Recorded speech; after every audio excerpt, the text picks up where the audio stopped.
Bonjour à toutes et à tous, bienvenue dans Parigo. Cette semaine, je vous emmène à la découverte d'une drôle de gare parisienne, autrefois tournée vers la voiture, désormais cernée par les bus, mais toujours boudée par le métro.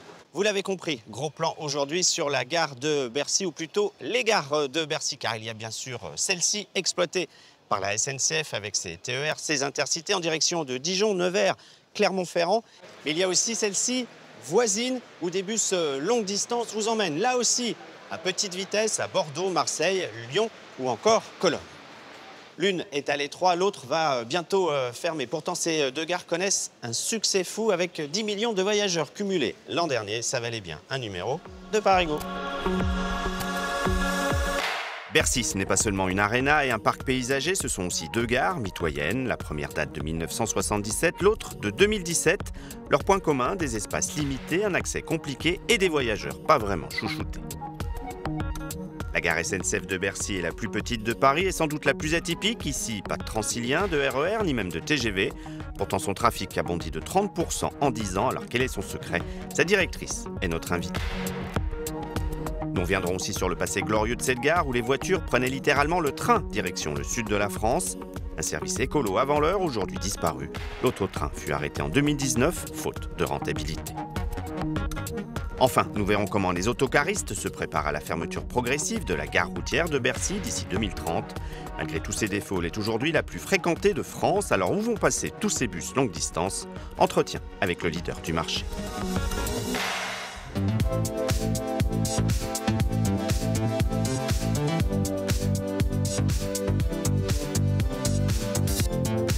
Ces rails, encore visibles aujourd'hui dans le parc de Bercy, témoignent du rôle dévolu à la toute première gare construite à 2 pas d'ici dès 1849, transportée du vin. Cette époque est évidemment révolue, mais la gare de Bercy reste tournée vers les régions viticoles. Présentation signée Didier Morel et Anaël Blanchard. Voici un petit jardin méconnu des métropolitains. Une drôle de salle d'attente jusqu'au départ de son train. Mais pour beaucoup, celle que l'on surnomme la 7e gare parisienne n'est pas vraiment une merveille. C'est surtout qu'un bloc de béton posé juste là. Sincèrement, il est austère. Mais d'un autre côté, il est petit, c'est très concentré. Alors évidemment, on n'est pas dans une grande gare, quelle qu'elle soit d'ailleurs, hein, gare de Lyon, gare Saint-Lazare, gare du Nord, qui ont été majestueusement modifiées, améliorées, avec des tas de commerces. Inaugurée en 78, Bercy ne compte que 6 voies et 3 quais. Ici, aucune chance de croiser des TGV, réservés à sa voisine, la gare de Lyon. Mais seulement des trains régionaux, parfois hors d'âge. 1977, quasiment 50 ans. Direction Dijon, Lyon, Clermont ou encore Nevers. 2016, un coup de baguette magique lui permet de changer de nom. Maintenant, à Paris, il y a une gare qui porte le nom de l'Auvergne. Bienvenue en gare de Prenez votre souffle, Paris, Bercy, Bourgogne, pays d'Auvergne. C'est un changement complètement dérisoire, puisque la priorité, elle n'est pas au changement de nom d'une gare, elle est plutôt à quel avenir pour le service public de transport ferroviaire, tout simplement. Message entendu par la Bourgogne. Alors que la SNCF ferme ses guichets, la région envisage l'inverse, ouvrir un guichet au service exclusif de ses voyageurs. Il ne faut pas oublier que cette gare de Bercy, c'est aussi le report de la gare de Lyon. Quand vous avez des TGV qui sont surbookés, qu'il n'y a plus de place, tous les voyageurs se répercutent naturellement sur la gare de Bercy. Notamment lors des grands week-ends surchargés, comme cette année-là, juste avant Noël. Pour beaucoup, impossible de monter dans une rame. Il y a beaucoup plus de billets qui ont été vendus que de places dans les trains, apparemment. Quant aux habitués des vieux trains corail, cette gare reste encore trop souvent synonyme de galère, plus particulièrement entre Paris et Clermont-Ferrand. Nuit blanche et colère noire, une fois de plus. Sur les rails, 600 passagers coincés. Après, une énième panne. En 2027, c'est promis, un ballon d'oxygène est prévu avec des trains flambant neufs. Peut-être une façon de renouer avec le passé des années 2000, quand la gare rêvait de se hisser au standard d'un terminal international. Des salles d'attente conçues comme celles d'aéroport, un salon de luxe même pour la clientèle première classe. À l'époque, on pouvait rejoindre l'Italie depuis Paris-Bercy, mais ça, c'est bel et bien fini.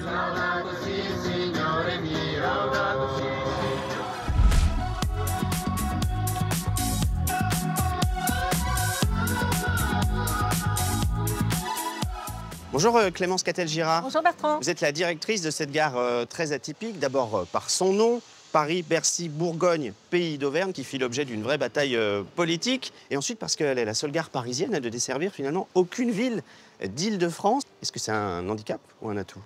Bon, c'est un vrai atout. C'est un vrai plaisir d'accueillir finalement les gens qui arrivent sur Paris. On travaille très bien avec les TER Bourgogne-Franche-Comté et Centre-Val de Loire et puis Intercité. Donc on est ravis d'accueillir ces transporteurs. Autre paradoxe, votre gare, c'est clairement la plus petite de Paris avec seulement 6 voies et 3 quais. C'est pas forcément la plus accessible parce qu'elle est boudée à la fois par le métro et le RER. Certes, il y a la 14 et la 6, mais il faut quand même marcher pour y accéder. Et pourtant, c'est vous qui avez connu la plus forte progression du trafic ces 10 dernières années, quand on regarde les gares parisiennes, plus 30%, et vous avez atteint 5 millions de voyageurs par an. C'est quoi votre secret? Alors notre secret, elle n'est pas si petite que ça finalement. Hein. Vous disiez 5 millions, c'est l'équivalent d'une gare comme Reims ou Orléans. Donc finalement, elle a tout d'une grande, cette gare. C'est une gare qui est finalement au centre de Paris. On est à 5-10 minutes à pied de Gare de Lyon. On est juste à côté de l'Accor Arena à Bercy. On est aussi tout près de la gare de Bercy, la gare routière, pour les bus longue distance. On y sera dans un instant. Et puis, on a des activités TER et Intercité en plein développement. Alors, vous avez un public très particulier. Ici, on va dire que c'est un public qui aime prendre son temps ou qui n'a pas forcément les moyens de payer des billets très chers. Par exemple, pour aller à Dijon, il y a soit le TGV depuis la gare de Lyon, soit le TER depuis ici. Mais évidemment, il met beaucoup plus de temps. Est-ce que c'est un public qui se gère différemment de celui, justement, de la Grande Sœur située un peu plus loin?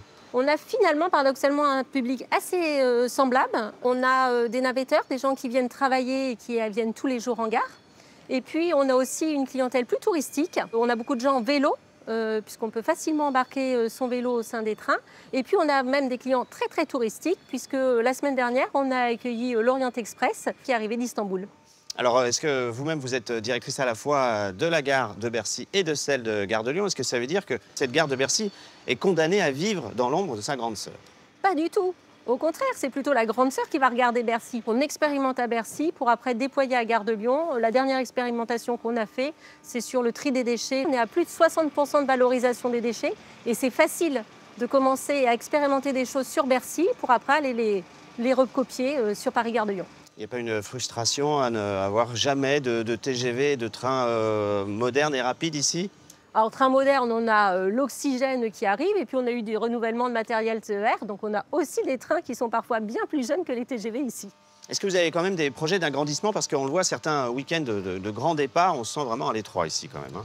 Alors, on n'a pas de projet d'agrandissement à court terme. On a plutôt un projet, mais à long terme. En attendant, on a plusieurs projets, petits projets, pour fluidifier le trafic. On travaille beaucoup sur les annonces et le prépositionnement des clients.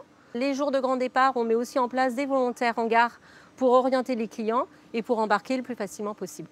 Merci beaucoup Clémence Catel-Girard pour toutes ces précisions. Maintenant, on va aller s'intéresser à un service disparu mais qui fit les beaux jours de cette gare jusqu'en 2019. Il s'agit bien sûr de l'auto-train. On voit ça avec Antoine Delcourt et Norbert Cohen. Aux abords de Bercy, il faut ouvrir l'œil pour les apercevoir. Malgré la fin des autotrains, quelques panneaux sont restés, vestiges d'une aventure lancée après-guerre. La SNCF a mis en service sur la ligne Paris-Biarritz un nouveau train d'automobile accompagné qui prend en charge les véhicules en même temps que les voyageurs. Une solution originale, sans aucun doute, qui permet, tout en gardant, pour ainsi dire, sa voiture sous la main, d'oublier les soucis de la route. Dans les années 50, le service se développe depuis Paris pour rejoindre les destinations touristiques. C'est surtout très sûr. Ce soir, on arrive, on met sa voiture sur le train, on passe une bonne nuit et le lendemain matin, on l'a à la gare. Et au moins, on est sûr d'arriver. Face au succès naissant, il faut trouver de la place dans les gares. Bercy devient alors le fleuron des autotrains, comme le rappelle cet historien spécialisé. Parce qu'il y a de l'espace libre, parce qu'on a le trafic fret est en déshérence totale. Là, on a des hectares de voies qu'on va récupérer, recycler. À partir de 1980, 200 000 véhicules sont ainsi transportés chaque année en France. Pourtant, la désaffection commence, à cause notamment de l'arrivée du TGV. Pour les voyageurs à la gare de Bercy dans les années 2000, l'autotrain est devenu plus cher que le trajet en voiture seule. Une fois par an, ça vaut le coup. Je ne le ferai pas pour 2 semaines. Hein. Plombées par leur déficit, les lignes disparaissent. L'activité chute de 80% et la SNCF met fin au service en 2019, Bercy compris. Aujourd'hui, une association réclame pourtant le retour de l'auto-train. En ces périodes de transition écologique, ça a quand même beaucoup d'avantages, beaucoup moins de pollution, ça diminue le nombre d'accidents sur la route. Avec le retour ces dernières années des trains de nuit, l'association estime que les autotrains pourraient revenir à Bercy et séduire de nouveau les voyageurs.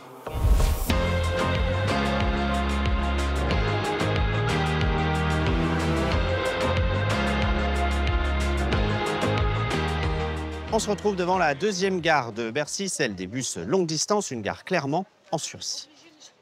Bonjour Vincent Haïs. Bonjour Bertrand. Vous êtes le directeur France de Flixbus. Alors vous êtes installé ici dans cette gare routière en 2017 à la demande de la ville de Paris qui souhaitait fermer la gare routière de Porte-Maillot. Et à l'époque, vous estimez que c'était plutôt une bonne chose finalement pour vos clients, que l'expérience voyageur allait s'améliorer grâce notamment au toit. On va pas se mentir, c'est pas forcément ce qui s'est passé pour vos voyageurs. Qu'est-ce qu'on a raté ici? Alors, je ne sais pas si on devrait dire qu'on a raté quelque chose. Dans un premier temps, ça constituait quand même une amélioration de l'expérience client, vous l'avez dit, par rapport au toit. Après, le fait qu'il y ait des axes d'amélioration sur la propreté, sur la sécurité, ça, c'est indéniable. Aujourd'hui, on est loin des standards qu'on peut avoir dans des gares européennes comme Londres ou Bilbao. Alors, malgré tous ces défauts, cette gare routière est essentielle. 5 millions de voyageurs, dont 3 ont pris vos lignes de bus Flixbus. Ça reste donc un hub essentiel pour vous ici. Aujourd'hui, Paris-Bercy, c'est la première gare européenne pour la société Flixbus. Donc à cet égard, elle est extrêmement stratégique. Et c'est dans ce cadre-là que toutes les discussions qui ont lieu par rapport à Bercy sont très importantes pour nous. Alors face aux nuisances générées par tous ces cars, la ville de Paris souhaitait fermer carrément cette gare routière juste après les JO de 2024. Finalement, un sursis a été accordé. Désormais, on vous demande de partir en 2030. Concrètement, vous, comment vous allez vous organiser? Est-ce que vous allez renvoyer vers un seul hub ou vers plusieurs gares routières disséminées un peu partout dans la région? Alors pour une société comme Flixbus, il est très important d'avoir quand même un hub principal dans une ville de la taille de Paris. C'est ce qu'on voit nous dans toutes nos gares, nos grandes villes européennes. Ensuite, on peut tout à fait avoir un réseau qui fonctionne avec un hub principal et un hub secondaire par exemple. Et à horizon 2030, ce qui a été décidé et sur lequel nous travaillons main dans la main avec les différentes parties prenantes, ce serait d'avoir un hub principal à Saint-Denis-Pleyel, qui reste encore bien entendu à détailler, à préciser, avec un hub secondaire qui sera dans la ville de Paris, donc probablement Porte-Maillot. Il y aura peut-être encore un reliquat à Bercy, c'est des choses qu'on verra. Alors en attendant d'aller éventuellement à Saint-Denis-Pleyel en 2030, on vous demande aussi de diminuer votre trafic de 50% d'ici à la fin de l'année dans cette gare routière de Bercy et éventuellement de les renvoyer vers la Porte-Maillot qui rouvre, donc du coup de son côté. Est-ce que ça sera bien le cas?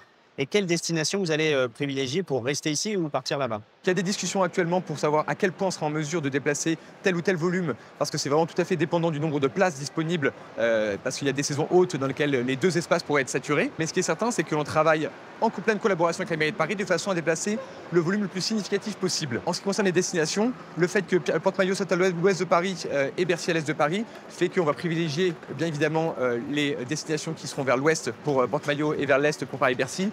Pour le nord et pour le sud, c'est plus égalitaire, donc ce sera plus en fonction, on va dire, des places disponibles à un moment M. Merci beaucoup Vincent Haïs d'être venu dans Paris-Go. Voilà, c'est la fin de cette émission. J'espère que vous en savez un petit peu plus sur ces deux gares de Paris-Bercy qui n'en font qu'une ou presque. Nous, on se retrouve la semaine prochaine, même jour, même heure. Passez un très bon week-end. Salut!